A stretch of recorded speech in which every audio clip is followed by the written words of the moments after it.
Girls, any question?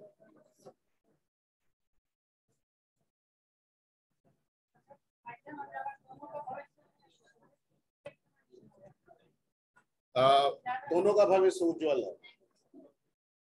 ठीक है, इनका क्वेश्चन है कि पाइथन और जावा जो है दोनों का भविष्य में ये इस्तेमाल होगा। मैंने कहा कि दोनों का भविष्य उज्जवल है, लेकिन सी का भी भविष्य उज्जवल है, सी सी प्लस प्लस, क्योंकि पाइथन और जावा जैसे लैंग्वेज को बनाने के लिए जिस लैंग्वेज का इस्तेमाल किया गया वो सी और सी प्लस प्लस ही।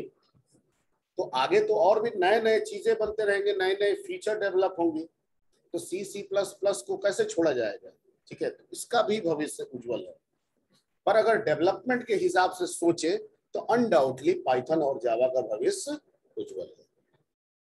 क्लियर?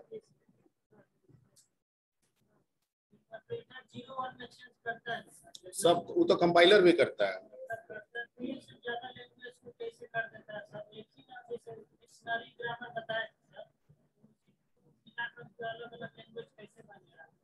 किसको मिला के अलग अलग लैंग्वेज?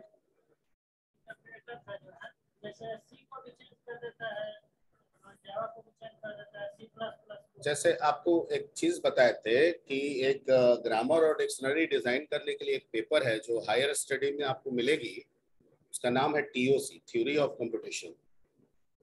थ्योरी ऑफ कंप्यूटेशन, ठीक है, इससे लैंग्वेज के ग्रामर डिफाइन किए जाते हैं। उसमें कैसे, उसमें सिखाया जाता है कि कैसे कैरेक्टर्स यानी अल्फाबेट्स को यूज करके नंबर ऑफ वर्ड्स को जनरेट किया जाए, क्रिएट किया जाए, ताकि हमारा मशीन उन वर्ड्स को फॉलो कर सके और किस वर्ड्स का क्या मतलब होना चाहिए, ये उसमें सिखाया जाता है। तो इसका मतलब है कि अगर हम सी बना रहे हैं थोड़ी देर के लिए या हम सी प्लस प्लस बना रहे हैं तो हम तो टीओसी के पैटर्न को ही फॉलो करेंगे। अब जब हम सी बनाएंगे तो सी के अकॉर्डिंग जो वर्ड्स आएंगे उस वर्ड्स को स्पेसिफाई करें, ठीक है, वो सी का बन गया।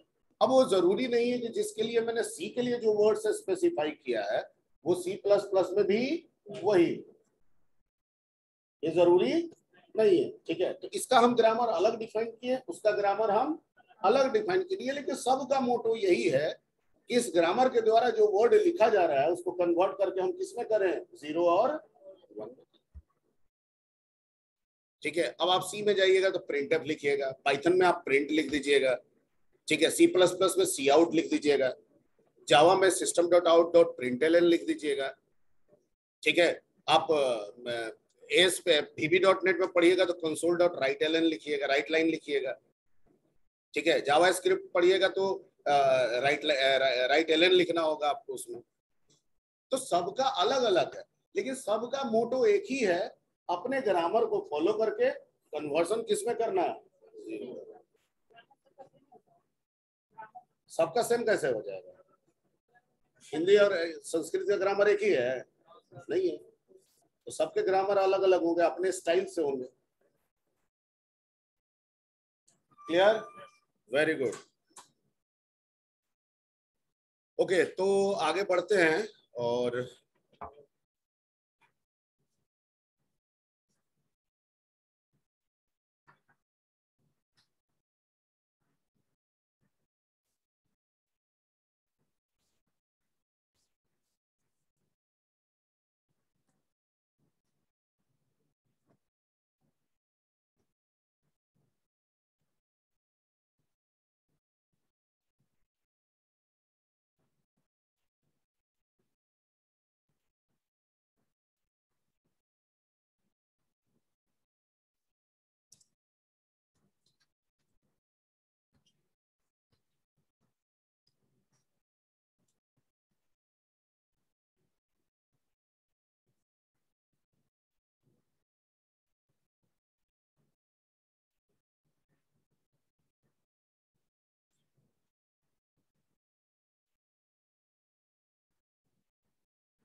ठीक है, तो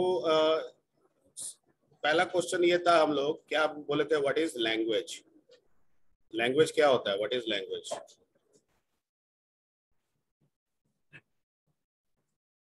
तो आपका जवाब आया था कि sir language is the medium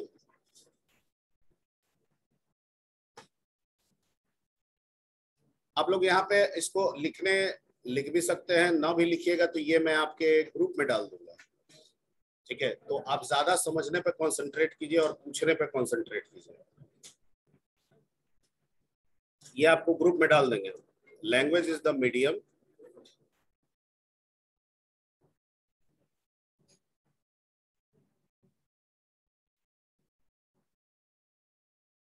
through which we can communicate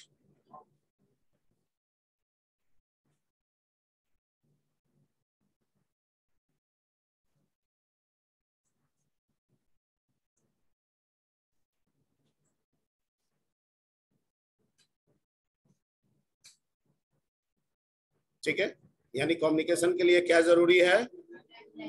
language. ठीक है, लैंग्वेज इज मेड फ्रॉम, किससे बना हुआ है? Characters, words,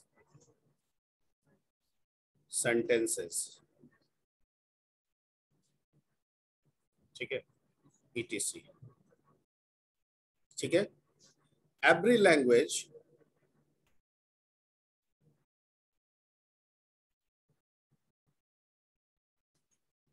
has its own grammar and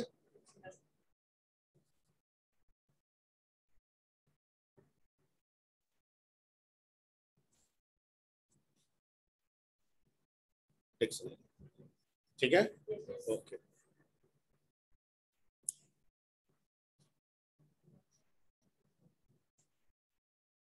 क्या हुआ जी, क्या बेचैनी है? हाँ? तो क्या दिक्कत है? एसी चल रहा है, सारा एसी चल रहा है ना जी। एसी, ये वाला एसी चल रहा है, पीछे वाला एसी देख रहा है चल रहा है, वो वाला एसी चला लीजिए। खराब है तो दो एसी तो इनफ है। आगे के फैन बंद कर दीजिए और पीछे वाले ये वाला चलने दीजिए, और ये दरवाजा लगा दीजिए, और बहुत ज्यादा बात नहीं कीजिए। ठीक है, बहुत ज्यादा बात नहीं करना।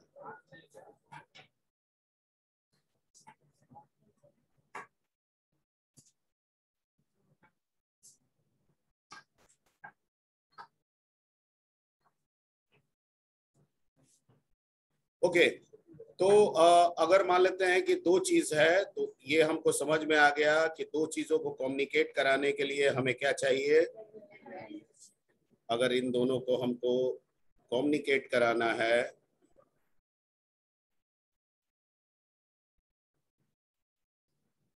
तो हमें लैंग्वेज की जरूरत पड़ेगी ही पड़ेगी। No language no meaning of communication. Clear? ठीक। अब लैंग्वेज से हमारा क्या क्रिएट होगा? कमांड। क्या क्रिएट होगा? कमांड। कमांड वो वाक्य, वर्ड होगा, वर्ड भी हो सकता है, वाक्य भी हो सकता है। ठीक है, जो सामने वाला पर्सन फॉलो करेगा या मशीन फॉलो करेगा। अगर हम मशीन के रेस्पेक्ट में चले तो कंप्यूटर फॉलो करेगा, अगर आपके रेस्पेक्ट में चले तो आप फॉलो करेंगे। मतलब हम कुछ बोले, आप उसको समझे, आप उसको फॉलो किए। जैसे खड़े हो जाओ तो आप खड़े हो जाते हैं, बैठ जाओ तो आप, दीज आर द कमांड्स। ठीक है, ये वर्ड भी हो सकता है और सेंटेंस भी हो सकता है। ये वर्ड और सेंटेंस हम कैसे बनाते हैं? तो with the help of language. With the help of language, अगर हिंदी है तो हिंदी में, इंग्लिश है तो, और संस्कृत है तो, इस तरह से और भी कुछ लैंग्वेज होंगे तो उनमें। Point clear? ठीक है, इसको हम लोग बोलते हैं प्रोग्राम। क्या कहते हैं कंप्यूटर की भाषा में? प्रोग्राम।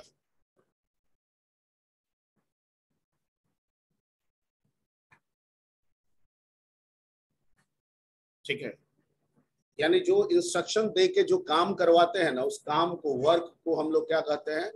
प्रोग्राम। हम लोग जनरेशन पे आते हैं, पहले प्रोग्राम को क्लियर कर लें। तो प्रोग्राम को आप कहते हैं कि program is the set of instruction. ये स्कूल में आप लोग पढ़ते आए हैं। Program is the set of instructions या command.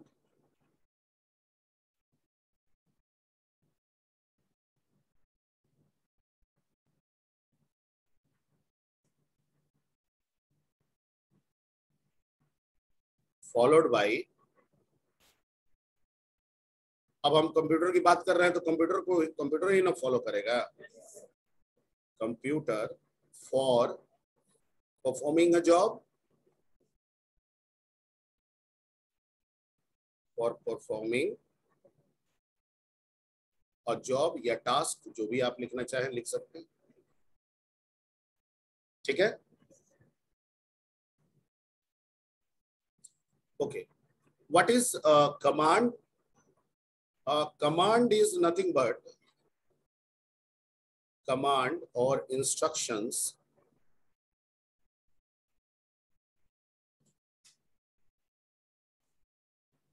is nothing but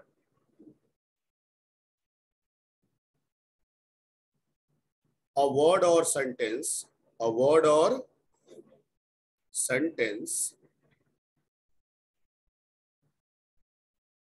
provided by programming language। किसके द्वारा प्रोवाइड किया जाएगा?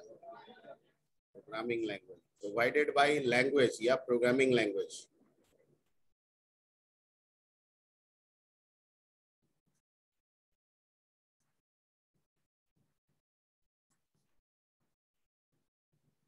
ठीक है, which will be followed by computer।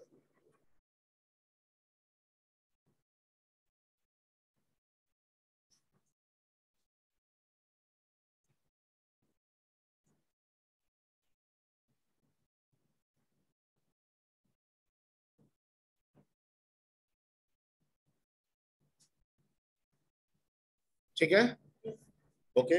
Command clear हो गया? ओके।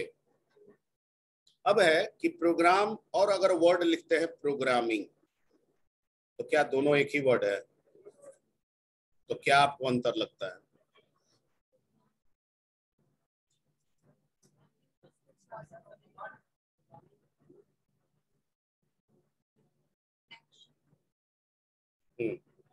और थोड़ा सा दिमाग लगाइए।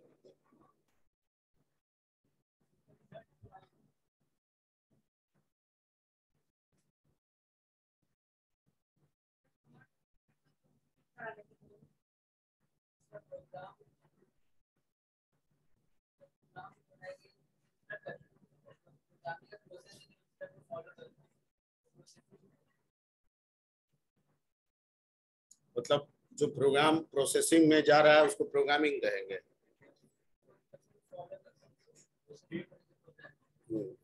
अच्छा, ठीक है। आप लोग जो बोल रहे हैं अपने अपने अनुसार करीब करीब ठीक ही है। अब मैं थोड़ा सा आता हूँ। आप लोग पेपर का नाम सुनते होंगे, C programming, Java programming, Python programming, PHP programming, COBOL programming, BASIC programming. ये सुना? सी प्रोग्राम, जावा प्रोग्राम, किताब में ऐसा लिखा हो, कोबोल प्रोग्राम। प्रोग्राम का मतलब तो एक हम जो प्रोग्राम तैयार कर रहे हैं किसी काम को करने के लिए, वो दो नंबर को जोड़ने का भी हो सकता है। That is a programme.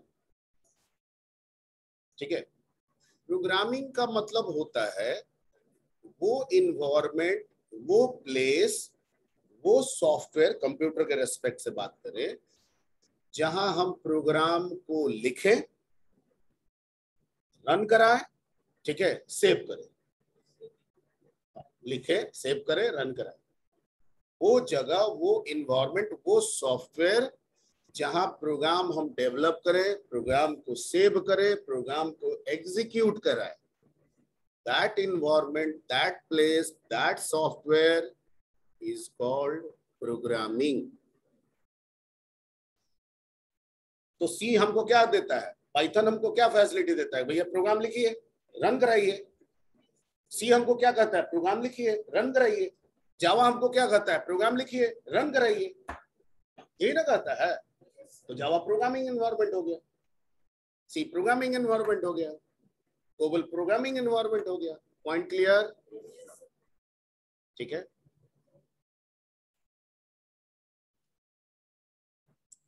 तो आप क्या लिखेंगे, programming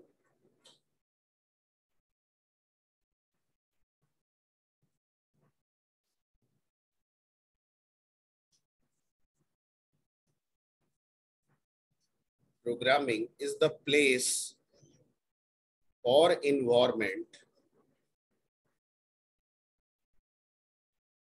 or software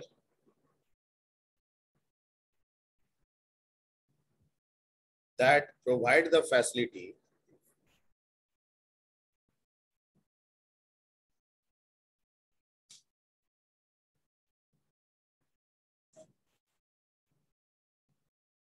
to write a program,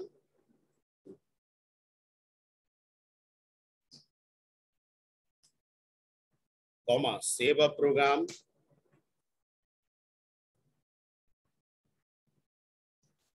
comma, run a program,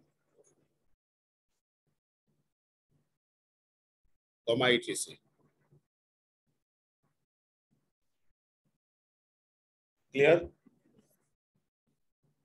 clear? Program और प्रोग्रामिंग दिखने में एक जैसा वर्ड है, लेकिन दोनों को डिस्क्राइब करने का तरीका अलग अलग होता है। तो बहुत, और इन्वायरमेंट सेटिंग हो सकता है ना, कलर सेट करना है, कोड का कलर सेट करना है, बैकग्राउंड सेट करना है, इसलिए मैंने etc डाल दिया। ठीक है। EXE बनाना है, बाय डिफॉल्ट बनेगा या मैनुअली बनेगा, बहुत सारा है, लैंग्वेज लैंग्वेज पढ़िएगा आपको पता चलेगा। ठीक है, इसलिए मैंने इसमें वर्ड जोड़ दिया क्या, टैब स्पेसिंग है, कहीं पे 4 बाय डिफॉल्ट 4 स्पेस का होता है, आप चाहते हैं कि नहीं मैं 8 स्पेस का करूं तो वो भी आप कर सकते हैं, इसलिए मैंने etc वर्ड इसमें यूज किया। ठीक है, टैब स्पेस समझते हैं ना, कीबोर्ड में होता है ना टैब की, तो टैब दबाते हैं तो कर्सर जंप कर जाता है। तो जितने भी लैंग्वेजेस होते हैं वो टैब को सपोर्ट करते हैं, तो कोई 4 स्पेस के लिए करता है, कोई 8 स्पेस के लिए करता है।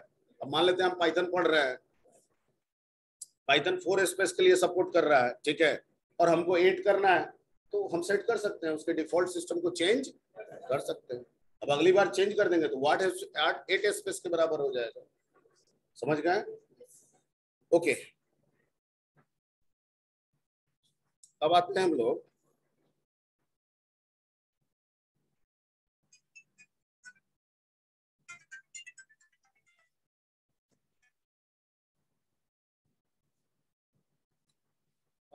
प्रोग्राम सीख लिए, प्रोग्रामिंग लैंग्वेज के बारे में जान लिए। ठीक है, जनरेशन मैं करूंगा, वो तो आपको मैंने एक बार ब्रीफ कर दिया। फिल्म अगर हमको बनानी है, लेट अभी एकदम बिल्कुल हट के आ रहे हैं, प्रैक्टिकली समझने की कोशिश कर रहे हैं। मूवीज, ठीक है, या टेलीविजन सीरियल, ठीक है, आई थिंक सब कोई देखा ही होगा, मूवीज कोई ना कोई तो देख ही लिया होगा, टेलीविजन सीरियल भी कोई ना कोई देखा होगा। उस पे समझने की कोशिश करते हैं, उसकी बात नहीं करनी है, उसको समझने की कोशिश करना है, क्योंकि उसी से यहाँ पे कंसेप्ट को जोड़ेंगे। तो कोई भी मूवीज है वो कैसे बनती है, ये हमारे दिमाग में सबसे पहले आता है। मूवी तो हम लोग देख लेते हैं, पर बनती कैसे? हाँ, anybody, anyone having ideas? Plan, मतलब let me explain, I am doing a plan, ठीक है, कि भाई मुझे मूवी बनाना है, मान लीजिए, हो गया, सोच लिया, हो गया, बन गया मूवी।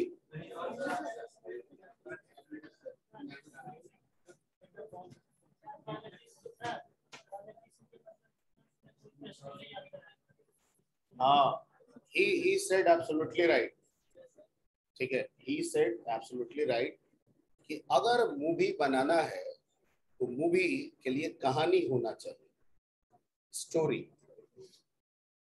ठीक है, अब ये अलग बात है कि वो स्टोरी मेरे जीवनी पे आधारित हो सकता है, कुछ डिफरेंट भी हो सकता है, ठीक। तो अगर मैं ये प्लान कर रहा हूं तो मैं ही स्टोरी राइट करूंगा, या फिर किसी राइटर को अपने पूरी जीवनी के बारे में बताऊंगा, समझाऊंगा। ठीक है। यानी फिल्म तब बनेगी जब कहानी लिखी जाएगी, स्क्रिप्ट राइटिंग इसको बोलते हैं। ठीक है। राइटर्स जो है कहानी लिखते हैं, कोई भी मूवी होगा देखिएगा उसमें स्क्रिप्ट राइटर का नाम दिया रहता है, वही लिखता है उस मूवी की कहानी। बिना कहानी के कोई भी मूवी नहीं बनती है, और ऐसा अगर होता भी होगा तो वो सब मोटोलेस है, उसका कोई वैल्यू नहीं है। ठीक है। तो कोई भी मूवी जो बनती है उसके लिए सबसे पहले क्या लिखना होता है? कहानी। ठीक है। अब कहानी लिख लिए तो कहानी तैयार हो गया, तो जरूरी है कि हम कहानी जो लिखे हैं अगर हमें अच्छा लग रहा है तो सबको अच्छा लगेगा। तो जो कहानी लिखता है राइटर, उस कहानी को कई लोगों को सुनाता है, अपने दोस्तों में, सीनियर्स में, प्रोड्यूसर्स के पास। ठीक है। अब अगर कहानी अच्छा है तो अच्छा है, सब सब अप्रिशिएट करता है भाई कि आपकी लिखी गई कहानी क्या है, अच्छी है। ठीक है। लेकिन अगर कहानी में लगता है कि नहीं कहानी ठीक है, लेकिन अगर यहाँ पे ये चीज ऐसे बदलाव होता तो और कहानी अच्छी हो जाती है, तो जब हम शेयर करेंगे तो ये चेंजेस भी हमको मिलेगा, हमको भी रियलाइज होगा कि नहीं सही बोल रहा है, अगर हम ये चेंज करेंगे तो कहानी और अच्छी हो जाएगी। ठीक है। फाइनली ये करने के बाद हमारा कहानी बेस्ट हो जाता है। अब बेस्ट हो जाता है तो हम किसी एक प्रोड्यूसर के पास जाते हैं। ठीक है। वो कहानी को फॉलो करता है कि नहीं कहानी को अच्छा है, कहानी के हिसाब से अपने बजट को ऑब्जर्व करता है कि नहीं ये फिल्म हम बना सकते हैं। ठीक है। क्लियर। तो कहानी मिल गया तो प्रोड्यूसर जो है वो डायरेक्टर को हायर करके क्या फिल्म बनाना स्टार्ट कर देता है? नहीं, ये पहला स्टेप हुआ। ये क्या हुआ? पहला स्टेप। ठीक है। दूसरा स्टेप में ये होता है कि अगर प्रोड्यूसर कहानी को एडॉप्ट कर लेता है और डायरेक्टर को हायर कर लेता है, तो होता है कि पहले चुनाव कैसे होगा, कौन से एक्टर का चुनाव होगा, कौन से एक्ट्रेस का चुनाव होगा, विलेन कौन होगा, सपोर्टिंग एक्टर्स कौन कौन होंगे। ठीक है। लोकेशन क्या होगा, ये सारी की चुनाव होती है। ठीक है। और किसी भी मूवी को शूट करने के पहले उसका रिहर्सल होता है। क्या होता है? एवरीबॉडी। ठीक है। ऐसा नहीं होता है कि कहानी है सीधे चले जाओ शूटिंग। ठीक है। एक्शन, ऐसा नहीं होता है। पहले क्या होता है? रिहर्सल होता है। ठीक है। उसके बाद जब ये फाइनल हो जाता है कि एवरीथिंग इज ओके, देन आपका एक्शन होता है और मूवी बनती है। Point clear? यही चीज हमारे प्रोग्राम के साथ भी होता है। ठीक है। हमको कोई भी काम दिया जाता है, ठीक है, कोई भी काम, तो हमारा माइंड एक प्लान जनरेट करता है, स्टेप जनरेट करता है। हम चाहे उस काम को पहले से जानते हो या ना जानते हो, ये हमारी दिमाग की एक्टिविटी है कि वो स्टेप बनाएगा, वो सोचेगा। ठीक है। सोचेगा तो कुछ बोलेगा, कुछ लिखेगा। इसको बोलते हैं लॉजिक। क्या बोलते हैं? लॉजिक। नहीं, हम लोग बोलते हैं कि तुम्हारा लॉजिक ठीक है, तुम्हारा लॉजिक बेकार है। मतलब तुम उस काम के लिए जो बता रहे हो वो सही है, हो जाएगा काम, लेकिन तुम उस काम के लिए जो तरीका बता रहे हो उससे नहीं होगा।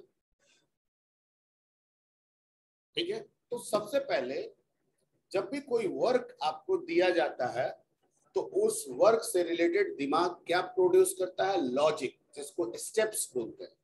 क्या बोलते हैं? स्टेप्स। ठीक है। ये स्टेप्स एनी टाइम 24 आवर है ऐसा जरूरी नहीं है। मैंने अभी काम कहा, हो सकता है अभी आ जाए, हो सकता है 1 घंटा के बाद आ जाए, और आए और फिर चला भी जाए। दोबारा हो सकता है कि वो स्टेप दोबारा ना आएगा, क्योंकि दिमाग चंचल भी होता है। ठीक है। तो काम तो हमेशा कंप्यूटर में जो करेंगे वो पुराने भी होंगे, जो हो चुके हैं, और नए भी होंगे जो हमें करना है, जो नहीं हुआ है। हमेशा सिर्फ पुराना पे ही काम नहीं होना, हमेशा नए नए चीज भी आपको मिलते रहेंगे।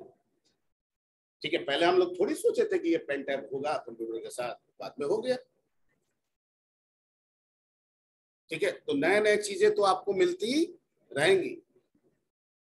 क्लियर? ओके। तो जब भी नया वर्क आपको दिया जाएगा, आपका दिमाग क्या बनाएगा? Logic, steps. ठीक है, अब दिमाग तो अभी ये स्टेप्स बनाया, अभी क्या बोल रहा है, दिमाग चंचल होता है, भूल जाएंगे। तो भूल जाएंगे तो अगली बार में हो सकता है कि पिछली बार वाला जो स्टेप आया था वो सही था, अगली बार कुछ आएगा वो क्या हो जाएगा। तो हमारी पहली प्रायोरिटी, अगर ऐसा हम कंप्यूटर यूजर के तौर पे जुड़े हुए हैं, एक प्रोग्रामर के तौर पे जुड़े हुए हैं, एक डेवलपर के तौर पे अगर हम कंप्यूटर से जुड़े हुए हैं, तो जब भी हमको काम मिलेगा, हमारा दिमाग जब लॉजिक बनाएगा, तो हमारा पर्पस है कि उस लॉजिक को जो अभी माइंड में आया कहीं लिख दें। जैसे कहानीकार बैठ के सोचता रहता है कहानी लिखेंगे, उसके दिमाग में जब भी आता है तुरंत कॉपी कलम वो रखे रहता है, तुरंत उसको क्या कर देता है, लिख देता है। ठीक है, कविता लिखने वाले लोग हमेशा नहीं लिखते रहते हैं, कभी कभी बैठे कहीं पे कुछ दिमाग में आ गया, तुरंत उन्होंने क्या कर दिया, पता नहीं ये आएगा कि नहीं आएगा अगली बार। मैं जो समझा रहा हूं समझ में आ रही? यही काम आपको भी करना है। अब वो सही है गलत है ये बात, ठीक है, यानी लॉजिक मतलब स्टेप्स को कॉपी पे लिखना। लॉजिक या स्टेप्स को कॉपी पे लिखना, किसी काम के लिए जो लॉजिक जो स्टेप्स माइंड में आया है उसको कॉपी पे लिखना, ताकि अगली बार हम भूल ना जाए। इसको बोला जाता है एल्गोरिथम। क्या कहा जाता है? एल्गोरिथम। कंप्यूटर में इसको क्या कहा जाता है? एल्गोरिथम। मतलब आपको प्रोग्राम करना है तो सीधे पाइथन में मत जाइए, पहले काम को समझिए, और काम को जैसे आपको बताया जाएगा आपका दिमाग लॉजिक बनाएगा, तुरंत उसका क्या डिजाइन कीजिए? एल्गोरिथम। ठीक है, यानी उसके स्टेप्स को कॉपी पे लिख दीजिए, और जो लिख दिए कॉपी पे दैट इज कॉल्ड एल्गोरिथम। अब लिखेंगे कैसे? हमको हिंदी आता है, हमको भोजपुरी आता है, तो इंग्लिश आता है, उसी में लिख दीजिए। लेकिन चूंकि कंप्यूटर से आप जुड़े हुए हैं, ठीक है, और वर्ल्ड वाइड कंप्यूटर अंग्रेजी में रिकॉग्नाइज किया जाता है, तो बेहतर है कि अंग्रेजी भाषा का ही प्रयोग करते हुए आप अपने स्टेप्स को लिखें। ठीक है, इसको कहा गया सुडो कोड। क्या कहा गया? Pseudo code. यानी जिस कोड का यूज करके आप अपने एल्गोरिथम को लिखते हैं that is called pseudo code, and pseudo code directly related with your English communications. यानी इंग्लिश कम्युनिकेशन में जो सेंटेंसेस वर्ड आप यूज करते हैं वही आप यहाँ पे लिख रहे हैं। और सुडो का मतलब होता है फॉल्स। फॉल्स इसलिए है कि ये लॉजिक इंप्लीमेंटेशन है, ना कि ये इंस्ट्रक्शन हमारा कंप्यूटर इसको समझ रहा है, ऐसा कुछ भी नहीं है। इस लिखे गए चीजों को हमारा कंप्यूटर दूर दूर तक नहीं समझ रहा है, हमको उससे काम भी नहीं है। क्लियर? सोच दिमाग में आया, कॉपी में लिख दिया गया, सुडो कोड के हेल्प से क्या बन गया? एल्गोरिथम। क्या तैयार हो गया? एल्गोरिथम। ठीक है, अब चाय बनाना है तो सोच दिमाग में आया कि गैस जलाना होगा, तो पहला नंबर गैस जलाओ, बर्न गैस, लिख दिए। ठीक है,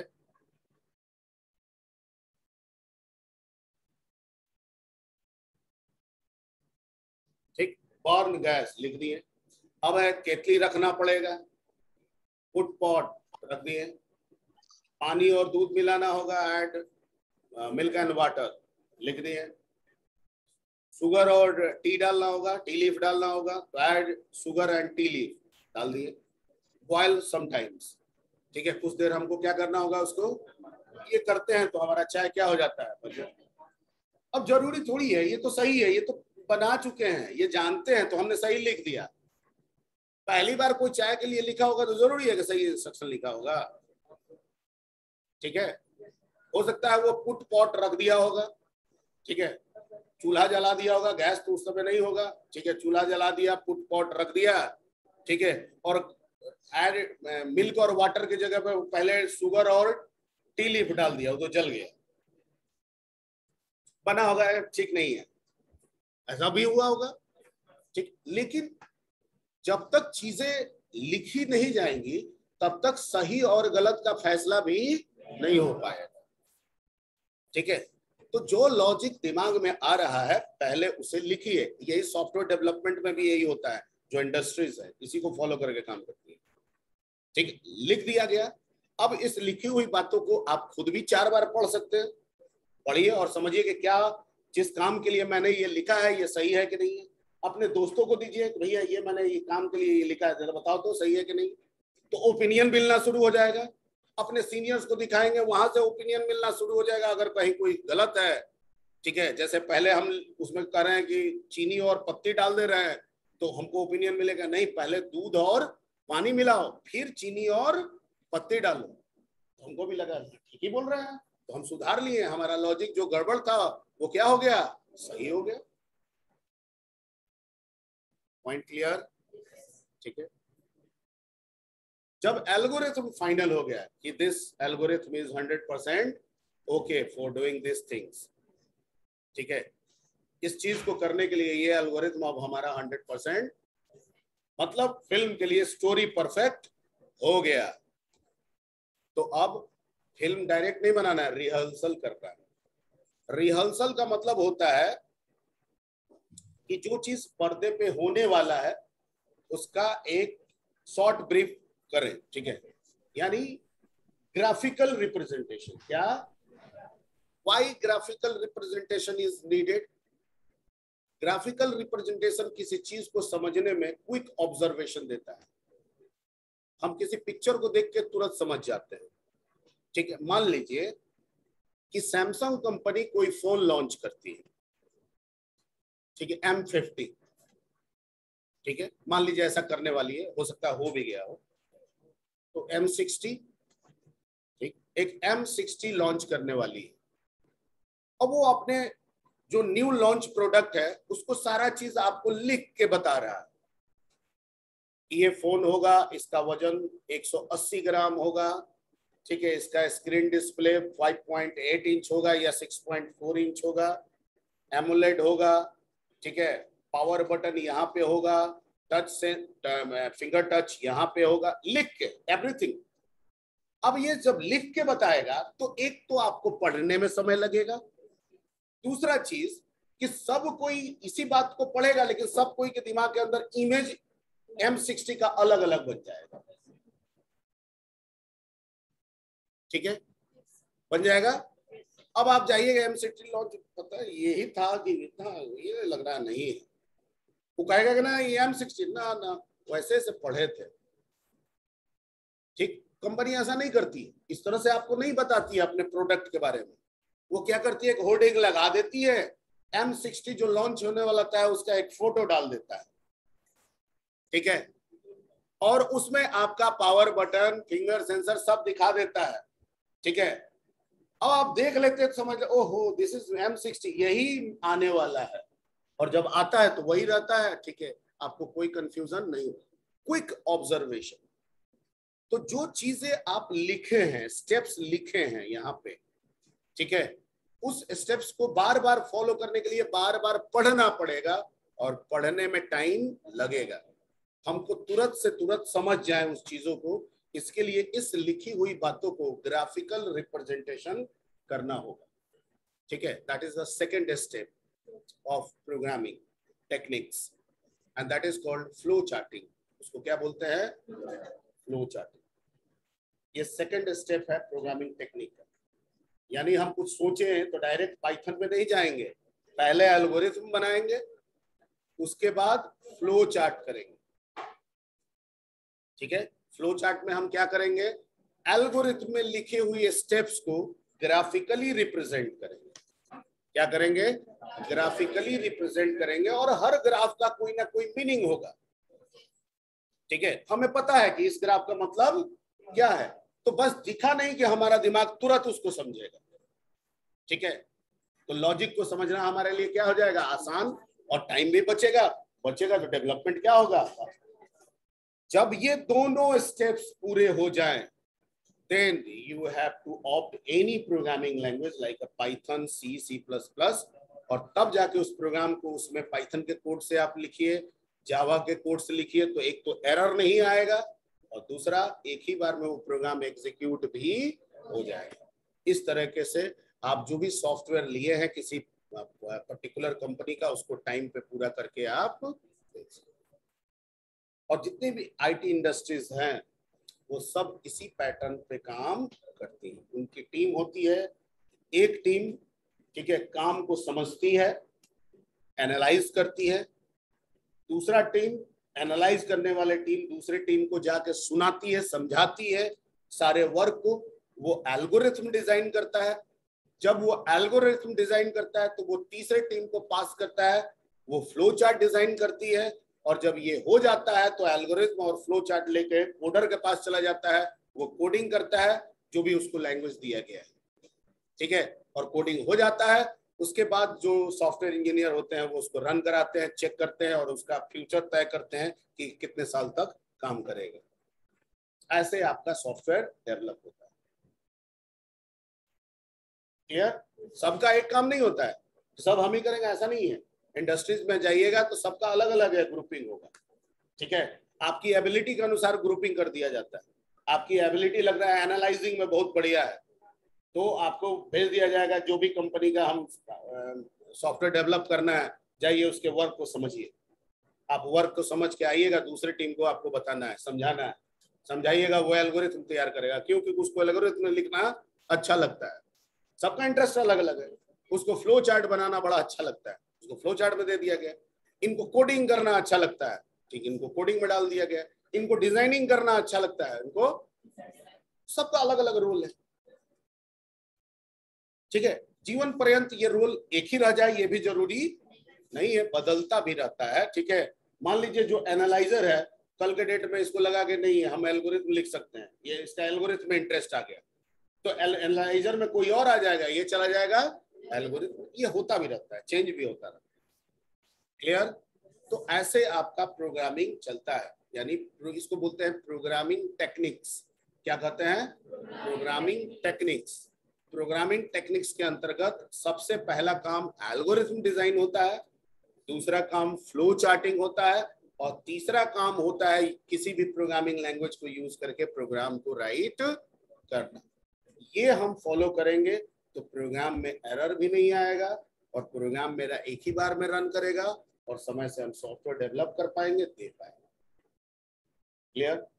ठीक है, ओके। तो आज इतना ही, इसी से नेक्स्ट क्लास में बढ़ाएंगे। जनरेशन हम थोड़ा इंटरेस्ट के लिए आपको आगे बढ़ा देते हैं, पहले ये बता देंगे उसके बाद जनरेशन पे हम लोग आएंगे, ठीक है।